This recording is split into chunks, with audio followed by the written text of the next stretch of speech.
예수님의 그리스도라고 하는 이 말의 고백은 제가 다시 좀 더 구체적으로 표현을 드렸지만은 예수만이 그리스도다라는 뜻이다라고 이야기 드렸습니다. 예수님의 그리스도라고 하는 이 고백은 예수님만이 그리스도다. 바꿔 말하면 예수님 이외에는 그리스도가 없다 이야기입니다. 이건 명제예요, 명제. 꼭 기억하셔야 됩니다. 왜 그러냐 하면 때가 가면 갈수록 내가 그리스도라고 하는 사람들이 나타날 수밖에 없는 시대이기 때문에 그럽니다. 점점 더 많은 사람들이 나타날 겁니다. 그래서 내가 예수다, 내가 그리스도다, 내가 메시아다, 심지어는 내가 하나님이다. 조금 고상한 토착화된 신앙으로 가면 요즘 뭐 정도령인가요? 그런 이야기를 한 사람이 있더라고. 정도령. 고려가 처음에 때 개국이 될 때 무슨 예언서가 있다고 그러잖아요. 아마 알아. 정도령. 고려가 어떻게 건립이 된다라고 하는 부분을 누가 고려가 무슨 유명한 대사가 중리 스님 예언서가 있다 그래요. 내가 지금 잘 기억이 안 나는 부분인데, 근데 어쨌든 그 중에 구원자 왕 이런 개념이 동양 신학 속에서는 정도령이라고 하는 그런 호칭이 있더라고요. 어쨌든 그런 식으로 내가 그리스도라고 말하는 사람이 나타나게 되어져 있고 많이 나타날 것입니다.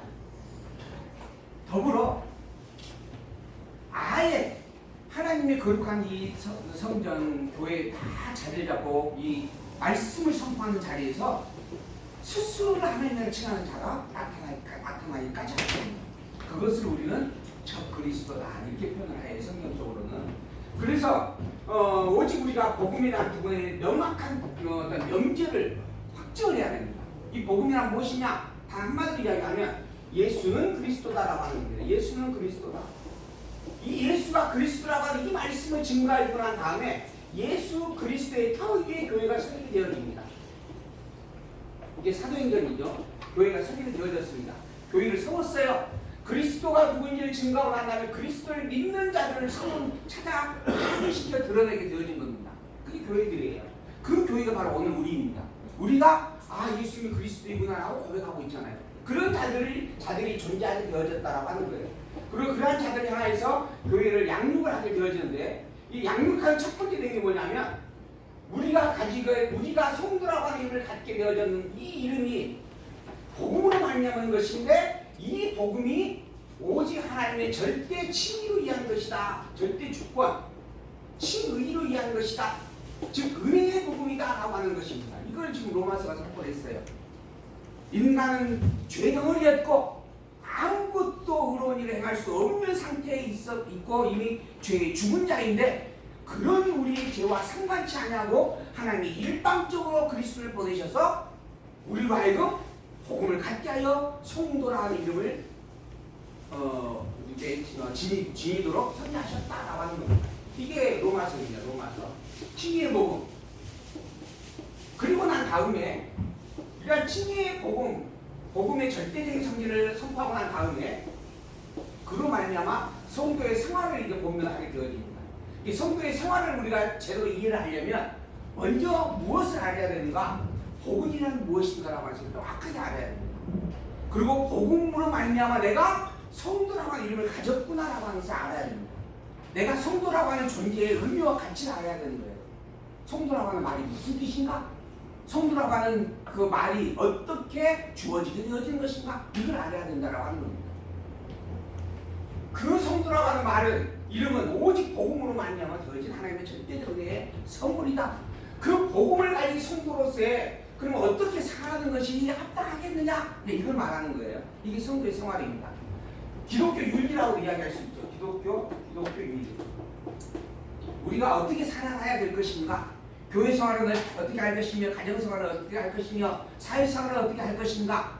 이게 지금 이제 로마서, 고린도전서, 갈라디아서에서 이제 뒷부분에서 언급이 되어져요. 그리고 난 다음에 또 에베소서에서 이제 아까 이렇게 말씀을 드렸지만 에베소서 내용의 구조를 보게 되어지면 교회의 설립입니다. 그 다음에 교회의 성장이에요. 그리고 난 다음에 교회의 생활에 대한 이야기를 합니다. 생활.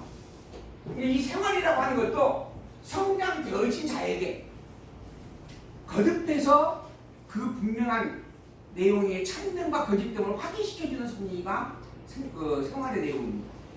그래서 표대가 분명하게 세워진 표대를 거듭해서 확인시켜서 내 것으로 만들어가도록 섭리하는 내용들이 생활 속에 담겨지는 내용들이다라고 하는 것입니다. 그러므로 여기는 분명한 표대가 선포가 되어야 돼요. 이게 표대입니다. 표대. 교회는 어떻게 설립된 줄 아느냐? 창세전 영원에서 하나님의 작정과 예정으로 말미암아 선포되어진 일이다. 그리스도의 계속으로 말미암아 이루어진 일이다. 성령 하나님께서 알게 하시기까지 하여 이루어진 일이다. 여기 인간의 의지와 공로가 아무것도 없습니다. 내가 뭘 했기 때문에 내가 교회가 되어진 것이 아니라는 겁니다. 교회란 하나님의 창세전 영원의 작정과 예정하심의 섭리가 있었고 그 섭리 따라 하나님이 그리스도를 보내주심으로 계속하여 죽었고 그것을 깨달아 알게 하였기 때문에 내가 현재 교회의 이름을 갖게 된 것이다 라고 하는 거예요. 왜 본래가 원래 하나님의 아들이었음을 깨달아 알게 하였고 그렇게 또 하나님의 아들이라고 하는 본래신 것을 함께 죽음으로 내가 교회가 되어진 것이다. 그러므로 그러한 것들을 끊임없이 반복하여서 배우고 익혀나가는 하는 것입니다. 끊임없이 반복하여서 정말 그렇구나. 복음이라는 것이 이런 것이고 그 복음이 나로 하여금 성도 이름을 갖게 하였구나 라고 하는 것을 끊임없이 반복하여 학습하고 체험하고 훈련을 받게 한다라고 하는 것입니다. 그리고 난 다음에 생활을 고민합니다. 이렇게 해야 된다, 저렇게 해야 된다라고 하는 겁니다. 그러므로 성도의 교회의 성도로서의 생활은 일반적인 눈으로 보게 되어지면 일반 사람들이나 같은 삶을 살아가는 모습으로 보일 수 있습니다. 남들이 결혼하고 사랑하는 사람을 만나가지고 결혼해서 가정을 이루고 자녀를 낳고 그 열심히 직장생활하고 살아가는 모습, 교회의 성도도 똑같은 모습을 가지고 살아갑니다. 그러나 그게 전혀 본질에서 다르다라고 하는 거예요.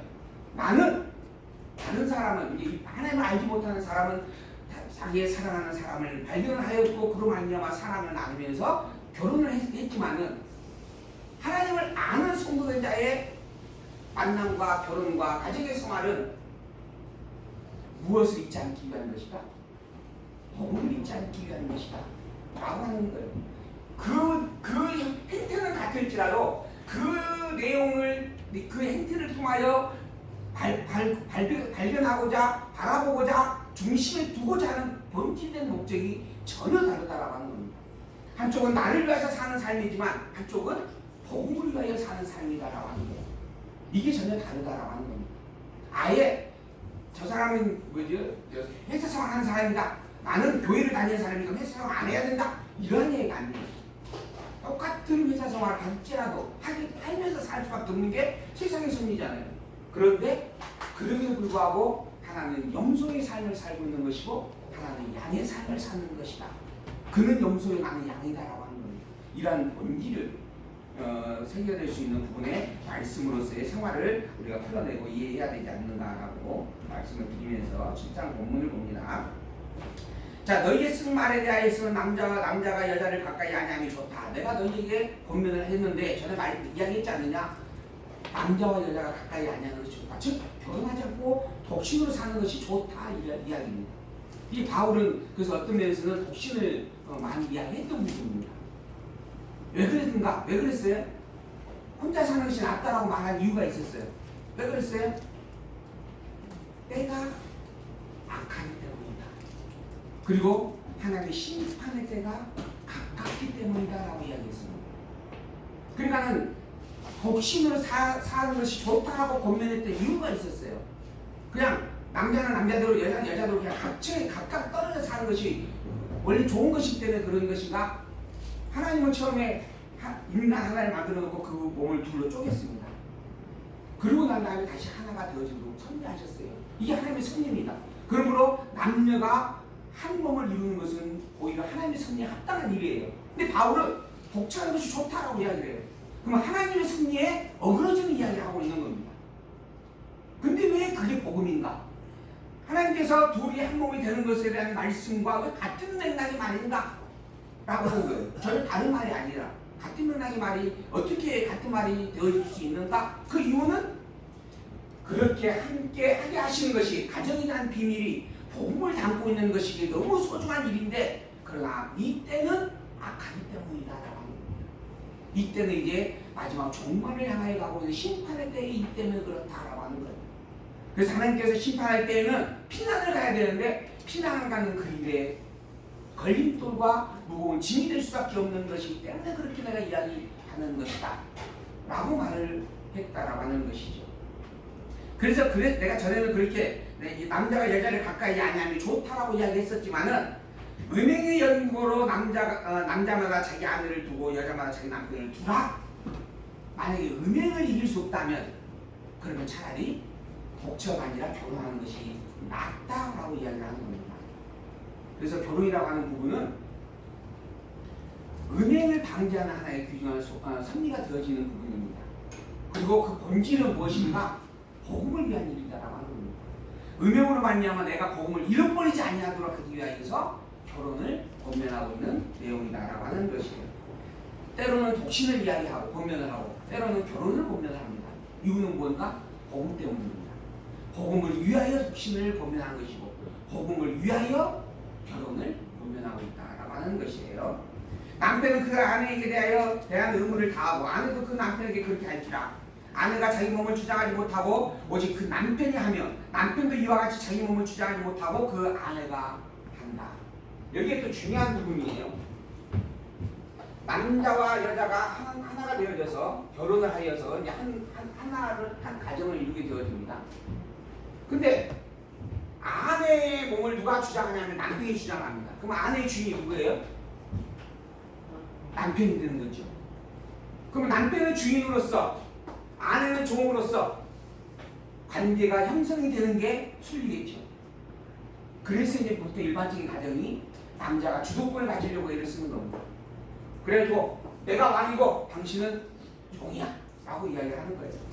그래서 심지어는 발가락만 까딱까딱 하면서 텔레비 채널까지 이리 틀어라 저리 틀어라 라고 이야기한다 그러죠.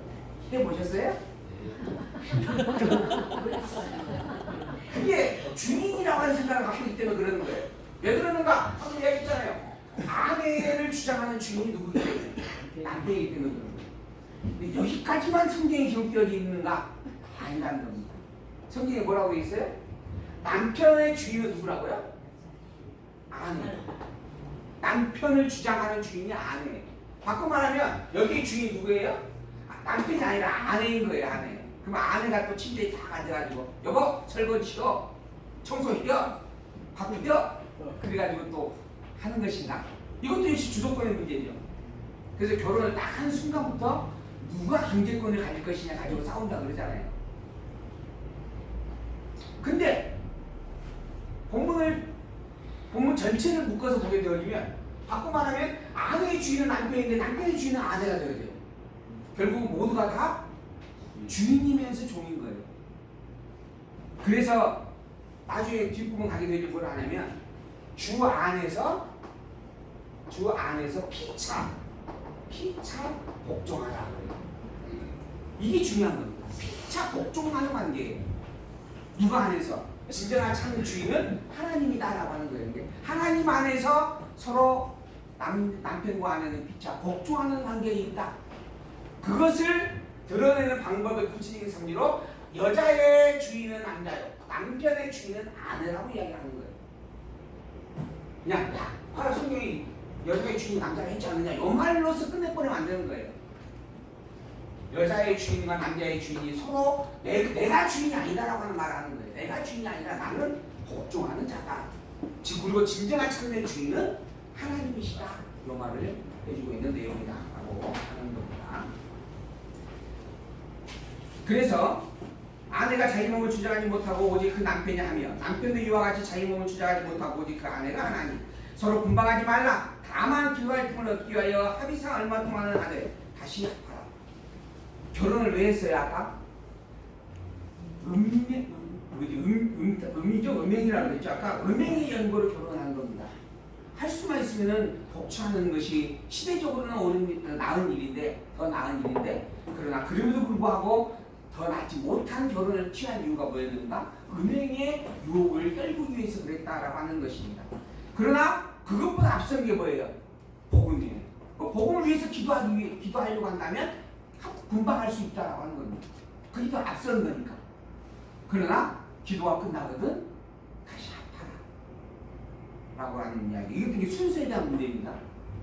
우리의 삶이라고 하는 것은, 우리가 사는 삶이라고 하는 것은 이게 전부가 아닙니다. 가정이라고 하는 것도, 가정이라고 하는 부분은 내가 살아가는 삶의 영역 중에 한 부분입니다. 내게는 가정의 생활도 있고 사회 생활도 있고 교회 생활도 있고 그러잖아요. 이러한 많은 영역 중에 한 영역이에요. 가정생활이. 마찬가지 내가 살아가는 영역도 우리라고 하는 영역 안에서는 또 한 부분입니다. 그런데 우리가 살아가는 이 피조식의 영역은 그 부분의 궁극적인 실체가 또 있습니다. 그게 영원한 하나님이에요. 그래서 나라고 하는 존재는 그리스도에게 속하여 있고 그리스도라고 하는 존재는 하나님에게 속하여 있다라고 이제 점점 본문에서 이제 선포가 되어질 겁니다. 이 세상이라고 하는 존재가 모든 만물의 영광을 하나님께서 인간에게 주었는데 그 인간의 주인 바로 그리스도이시다. 그리고 그 그리스도의 주인은 하나님이시다. 결국 하나님이 모든 만물의 주인이요 인간의 주인이 되시는 분이다라고 하는 겁니다. 그러므로 이 속에서 살고 있는 자가 내가 주인이다라고 주장하며 사는 것은 하나님을 알지 못하기 때문에 가능한 일이고, 하나님을 알면서 그렇게 말한다라고 하는 것은 하나님을 망령되게 일컫는 일이다. 이거 성도에게는 그래서 합당치 않는 것이다 라고 설명을 해가고 있는 부분들이죠. 그래서 기도의 틈을 얻기 위해서는 합의상 얼마 동안은 분방할 수 있지만은 다시 아파라. 이는 너희의 절제 못함을 인하여 사랑으로 너희를 시험하지 못하게 하려 합니다. 우리 인간에게 음행이라고 하는 것만큼 유혹적인 것이 없다라고 합니다. 그러나 그 음행이 그래서 그거 뭐죠? 복음과는 가장 분명하게 구별되어져야 할 비진리임은 틀림없는 일이죠. 그런 부분에서 그 사단의 유혹에서 넘어지지 않기 위하여서 가정의 생활이 있음을 가르쳐주고 있습니다. 6절 그러나 내가 이 말을 하면 권도요 명령은 아니라 나는 모든 사람이 나와 같기를 원하노라. 그러나 각각 하나님께 받은 자기의 은사가 있으니 하나는 이러하고 하나는 저러하니라. 바울 자기처럼 복신으로 사는 것을 자기는 바라지만은 그러나 모두에게 그렇게 하라라고 말할 수는 없다. 왜? 은사 따라 되어지는 일이기 때문에 그러는 것이다. 내가 결혼하지 아니한 자들과 및 과부들에게 이르노니 나와 같이 그냥 지내는 것이 좋으니라. 결혼을 했어요? 그러다가 또 이혼할 수도 있잖아요. 그렇게 이혼한 부분에 대한 내용들 과부들이죠. 과부는 이혼한 게 아니죠. 이렇게 남편이 사별한 거죠. 혼인하지 아니한 자들, 결혼하지 아니한 부분과 또 결혼했었지만은 남편과 사별되어진 자들에게 이르노니 나와 같이 그냥 지내는 것이 좋다는 게 또 결혼하지 않는 것이 좋겠다라고 하는 겁니다. 그러나 만일 절제할 수 없거든 혼인하라. 정욕에 불타는 것보다 혼인하는 것이 낫기 때문이다 라고 이야기합니다. 이 똑같은 내용의 맥락입니다. 결혼에 대한 의미에 대한 부분을 확인해 주는 겁니다. 왜 그러는가? 음행으로 말미암아 복음을 잃어버리지 않기를 바라기 때문에 그런 것이다. 혼인한 자들에 대해서 이야기합니다. 혼인한 자들에게 명하노니 명하는 자는 내가 아니라 주다. 여기는 이게 강권적 성리입니다. 지금은 내가 내 신앙의 고백을 너희에게 보면했다면 이거는 하나님의 말씀과 일치되어지는 복음으로서 권한다라는 말이 강조점이에요. 여자는 남편에게서 갈리지 말고 만일 갈릴지라도 그냥 지내든지 다시 그 남편과 화합하든지 하라. 그리고 또한 남편도 아내를 버리지 말라. 이거는 하나님의 명령과 같다라고 하는 강조적으로 설명하는 내용이에요. 만약에 결혼을 했다라고 한다면 남편에게서 갈리지 말라. 이혼을 함부로 하면 안 된다라고 하는 거예요. 혹여 어쩔 수 없이 갈리게 되어진다면 그냥 이제는 독처하라라고 하는 겁니다. 그럼에도 불구하고 또 음욕으로 말미암아 결혼을 하고자 하라고 한다면 그러면 누구에게 하라? 전에 결혼했던 그 사람과 다시 합하라라고 하는 겁니다. 남편도 아내를 버리지 말라. 이 내용에 대한 본질이 무엇이겠어요? 할 수만 있으면 오직 하나님 중심을 굳게 새기고 지키기 위하여서 독차하는 것이 좋은데, 그러나 그것을 이길 수 없어서 그 음행을 이길 수 없어서 결혼을 했다라고 하는데 그러므로 말미암아 그걸 차선으로서 선택을 했다라고 한다면 그러면은 이혼하지 않으니 또한 당연하고 마땅한 일이다. 더불어 혹여 그것으로 인하여서 어려움이 생겨서 이혼을 하게 되어지면 이는 이제 경험을 했잖아요. 경험을 했으니 이제 다시 결혼하지 말고 홀로 사는 것이 맞는 일이다. 이런 의미로 본면을 보고 있는 그런 말씀입니다. 이 의미도 복음을 위한 부분에 복음만이 중심이 되어진다라고 하는 부분에서 드려지는 그러한 내용의 말씀입니다. 그리고 난 다음에 그 남은 사람에게 내가 말하노니 이는 주의 명령이 아니라 또 내 본명이다 이런 이야기예요. 만일 어떤 형제에게 믿지 아니하는 아내가 있어 남편과 함께 살기를 좋아하거든 저를 버리지 말며 어떤 여자에게 믿지 아니하는 남편이 있어 아내와 살기를 좋아하거든 그 남편을 버리지 말라. 이제 서로 신앙 안에서 만나서 결혼을 했을 경우가 있지만은 신앙이 전혀 다른데 결혼을 했을 경우가 있을 수 있다라고 하는 거예요. 그래서 신앙과 상관없이 서로 좋아함으로 말미암아 결혼이 되어지는 일들이 있다라고 하였을 때 그런 상황에서 믿지 아니하는 아내가 있어서 남편과 함께 살기를 좋아한다면 그를 버리지 말라. 그러니까 남편이 아내가 어떤 여자가 있는데 이 여자가 믿음은 없어요. 신앙생활 하지 않습니다. 근데 그 남편을 너무 사랑해서 함께 살겠다라고 한다면 그러면은 버리면 안 된다라고 하는 거죠.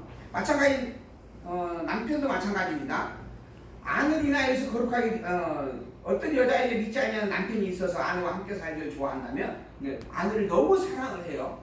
믿음과는 상관없이 그렇다고 한다면 역시 버리지 말라. 왜 그러는가? 믿지 않는 남편이 아내를 인하여 거룩하게 되고 믿지 않는 아내가 남편을 인하여 거룩하게 될 수 있기 때문이다 라고 하는 겁니다.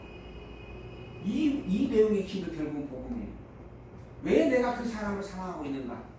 그 예가 우리 장모님인 것 같아요. 장모님이 열심히 결혼해달라 그러니까는 허락을 했잖아요. 그때 신앙생활 그때 했어요? 아니면 그 이전에 했어요? 했다가. 신앙생활 했다가 신앙 안에서 만나진 것이네. 그러면 얘가 다릅니다. 근데 시야가 뛰어났구나. 근데 어찌됐든 간에 신앙은 없지만 그래도 나를 사랑한다는데 품어줄 수 있다라고 하는 겁니다. 왜 그러는가? 그 사랑하는 감정으로 말미암아 내가 가지고 있는 신앙을 옮겨갈 수, 내가 가지고 있는 신앙을 닮아갈 수 있을 수 있기 때문이다라고 하는 것이죠. 그것 때문에 참아주고 함께할 수 있어야 된다라고 하는 말씀입니다. 그렇지 아니하면 너희 자녀도 깨끗이 못하니라. 그러나 이제 거룩하니라. 네, 그리스도 안에서 믿음으로 말미암아 복음의 중심의 삶을 사는 게 옳은 일이다라고 지금 권면하고 있는 말씀이에요. 혹 믿지 아니하는 자가 갈리거든 갈리게 하라. 믿지 않는 자가 나 너 싫어. 만약 그렇게 되어지면 그러면 당연히 그거는 갈리게 하라. 갈리고 갈리지 아니하는 것에 대한 핵심이 복음이기 때문이다라고 하는 거예요. 이것도 이 모든 내용의 중심이 복음입니다. 형제나 자매나 이러한 일에 구속받을 것이 없느니라. 그러나 하나님은 합병교에서 너희를 부르셨느니라. 그러니까 웬만하거든 참고 인내하고 나누지 아니하는 것이 옳다라고 지금 말씀하는 거예요. 아내된 자여 내가 남편을 구하는지 어찌할 수 있으며 남편된 자여 내가 아내를 구하는지 어찌할 수 있으리요. 그러니 참을 수만 있으면 참고 기다림으로 복음의 본된 삶을 보여주면서 함께하라라고 보면을 하는 말씀입니다. 우리가 이 가정이라고 하는 것을 우리가 바라볼 때 그래서 항상 신앙의 중심이라고 하는 부분 늘 새겨봐야 합니다. 그래서 이제 어떤 집에 가게 되어지면 이 집의 주인은 그리스도이시다. 뭐 이런 어떤 문구들도 있는 부분들이 있죠. 하나님이시다라고 하는 부분들은 항상 그 주인 되시니까 하나님인 것을 기억하고 그것을 알지 못한 자는 어쩔 수가 없어요. 그것을 믿지 않는 자는 백날 이야기를 해도 받아들이지 않습니다. 그러니까 믿지 않는 거예요. 그러나 믿는 나는 어떤 상황에서든지 나의 모든 자리, 내가 있는 모든 자리가 다 복음의 증거 되어지는 자리다라고 하는 그런 부분을 가지고 살아가는 것이 성도의 앞다운 모습이다. 이렇게 말씀하고 있는 본면의 내용입니다. 이어서 이제 상황에 대한 대체 말씀이 있는데, 그럼 가정생활 말고 실제 사회생활 속에서 또 어떻게 하는 것이 옳은가라고 하는 부분이죠. 오직 주께서 각 사람이 나눠주신 대로 하나님이 각 사람을 부르신 그대로 행하라. 하나님께서 모든 각 사람에게 은사를 주었다라고 하는 거예요. 은사의 분량을 주었고 그 분량 따라 은사의 분량 따라 그대로 행하면 된다. 내가 모든 교회에서 이와 같이 명하노라. 교회 할례자로 부르심을 받은 자가 있느냐? 무할례자가 되지 말며 무할례자로 부르심을 받은 자가 있느냐? 할례를 받지 말라. 이게 유대인이에요. 이 할례자라고 하는 것은 유대인은 할례가 기본입니다. 너는 이미 할례를 받았느냐? 그러면 유대인으로서 하나님의 말씀을 의지하여 할례를 받은 거 아니냐? 그러니 할례를 받지 아니한 자처럼 하나님을 모르는 자처럼 살면 안 된다. 요약하는 거예요. 그 무할례자는 누구인가? 이방인이에요. 할례를 받지 않았지만 복음을 가진 자예요. 할례와 상관없이 복음이라고 하는 것이 할례로 말미암아 되어지는 것이 아니라 예수의 그리스도심을 증거하는 방편으로 주어진 것이었고, 실제로 예수가 그리스도심을 내가 믿었다고 하는 부분이기 때문에 이미 나는 할례가 필요가 없는 자예요. 그래서 할례를 없이 살아가는 거예요. 이방인 기독교인들은. 그런데 굳이 율법에 매여서 할례를 받을 것이 아니다라고 이야기하는 겁니다. 할례로 말미암아 하나님을 알고자 하였던 자는 하나님을 알고자 하였던 신앙을 지켜내는 것이 옳은 것이고, 더불어 하나님의 복음으로 말미암아 하나님을 알게 된 자는 복음 위에 율법이라고 하는 부분의 행위적 규범을 구별에 얽매일 필요가 없는 것이다. 그래서 할례 받은 자는 무할례자가 되지 말고 무할례자로 부름을 받은 자는 할례자가 되지 말라. 이미 부름을 받았어요. 복음 안 했으니까. 할례 받는 것도 아무것도 아니고 할례 받지 아니하는 것도 아무것도 아니로되 오직 하나님의 계명을 지킬 따름이니라. 하나님의 말씀을 지키기 위하여서 할례도 받는 것이고 또한 할례도 안 받는 것이다 하는 겁니다. 근데 할례를 받아야만 구원을 받는다 라고 말하는 사람들이 있더라고요. 세례를 받아야만 구원을 받는다 라고 또 말하는 사람들이 있습니다. 세례를 받아야만 구원을 받는가요? 교회가 지금 세례 받지 아니하면은 교회 회원에 정회원에 두지도 않습니다. 그래서 우리도 지금 아직 세례를 받지 아니한 친구가 있어요. 우리 생화도 그렇고, 그리고 이제 우리 또 아직 받지 못하는 부분이 있으면 때가 되어지면 세례를 베풀 겁니다. 올해 4월하고 12월하고 이렇게 하지 않을까 계획을 하고 있는데, 근데 왜 그러는가? 세례를 받아야만 천국 가기 때문에 그런 것인가? 그런가요? 안 그렇습니다. 세례라고 하는 선미를 통하여서 예수님께서 우리의 구원, 우리의 모든 죄를 대속하기 위해서 십자가에 매달려 죽으셨구나라고 하는 것을 새겨보기 위하여 세례를 받는 거예요. 세례를 베푸는 겁니다. 또한 더불어 이제 내가 성도라고 하는 이름을 분명히 가진 자임을 확인시켜주기 위한 겁니다. 그로 말미암아 성도의 이름으로 너희 교회 안에서 모든 것을 생각하고 판단하고 행동할 때 누구 중심으로? 오직 그리스도 중심으로 행하자라고 하는 것을 생기기 위하여 세례를 베푸는 거예요. 우리가 성찬식을 나누는 것도 마찬가지입니다. 예수님께서 이 땅에 오셔서 피 흘려 죽으셨던 것을 기억하기 위하여, 그 몸이 십자가에 매달려 찢기고 상하였다라는 것을 기억하기 위하여 성찬식을 함께 나누는 겁니다. 그리고 더불어 내가 나로서 이 자리에 있는 게 아니라 그리스도의 몸에 지체로 있다라고 하는 것. 그러니 우리가 이제 모여서 회의를 하거나 무엇을 하든지 이 모든 것들의 중심과 중심된 판단을 무엇으로 하기 위하여? 그리스도의 생각을 살피고 모두기 위하여서 하는 것이다. 이걸 새기기 위하여 우리가 성찬식도 함께 나누는 겁니다. 우리가 4월달에 노예를 우리 교회에서 하게 되어질 것인데, 노예할 때 반드시 목사님들 세례 성찬식을 함께 하고 난 다음에 회의를 진행합니다. 계획을 하고 난 다음에 성찬식을 바로 해요. 그리고 난 다음에 2부에 모여서 이제 1년 동안 있을 일들에 대해서 또 지나왔던 일들에 대해서 토의하고 살피고 회의를 합니다. 왜 그러는가? 그 회의가 내가 원하고 바라는 이것을 관철시키는 회의가 아님을 알기 위해서 그런 겁니다. 그 회의가 오직 복음을 바로 세우기 위하여 모인 자리임을 생각하고 다시 한번 각인하기 위하여서 행하는 일들이다라고 하는 거예요. 이처럼 모든 것에 중심된 일들이 바로 복음이고 하나님 중심이어야 한다라고 하는 것. 그게 성도의 생활이다라고 말씀을 해주는 내용들이에요.